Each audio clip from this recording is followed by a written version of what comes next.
Chers auditeurs, dans ce nouvel épisode, nous allons parler de l'entreprise transmissible et de ce qui la rend attractivement transmissible pour un repreneur, sans dépendre du dirigeant. Une entreprise transmissible est celle qui peut continuer à fonctionner, produire et croître, même si le dirigeant disparaît, c'est-à-dire une organisation qui vit par elle-même et non par son patron. Trois éléments clés la définissent. D'abord, des processus clairs et reproductibles. Ensuite, l'absence de dépendance à une seule personne. Enfin, une lisibilité qui permet à un repreneur de comprendre rapidement comment l'entreprise gagne de l'argent et comment il peut continuer à le faire. Cette combinaison nourrit la désirabilité recherchée par les acquéreurs et alignée avec les objectifs des dirigeants qui veulent sécuriser leur continuité, même sans eux.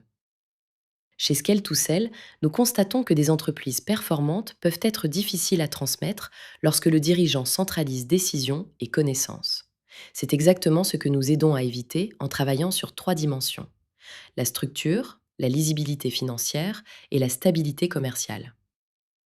Pour évaluer la transmissibilité, nous proposons une méthode en 4 étapes. Étape 1, évaluer votre propre rôle.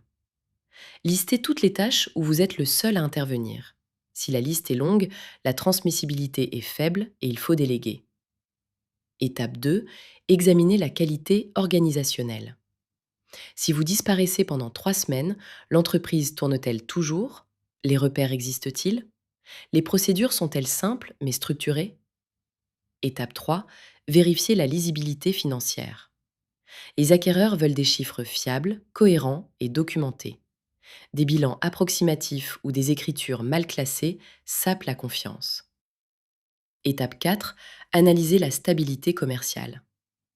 Une base client diversifiée, des contrats pérennes et un flux ne dépendant pas d'un seul commercial ou client renforcent la valeur et la transmissibilité. Les erreurs fréquentes incluent croire que la rentabilité suffit, reporter la structuration, confondre activité et entreprise, sous-estimer les chiffres ou dissimuler les faiblesses. Les bonnes pratiques prônent une progression par étapes, une délégation intelligente et une lisibilité renforcée des chiffres et des processus. En conclusion, une entreprise transmissible est une organisation stable, lisible et indépendante. Travailler sur ces dimensions augmente la valeur et la résilience au quotidien. Chez Skel2Sell, nous accompagnons les dirigeants pour structurer leur entreprise et la rendre réellement désirable aux yeux des repreneurs. Si cet épisode vous parle, partagez-le avec vos pairs, abonnez-vous et consultez notre blog pour approfondir vos questions et nous contacter si vous souhaitez être accompagné.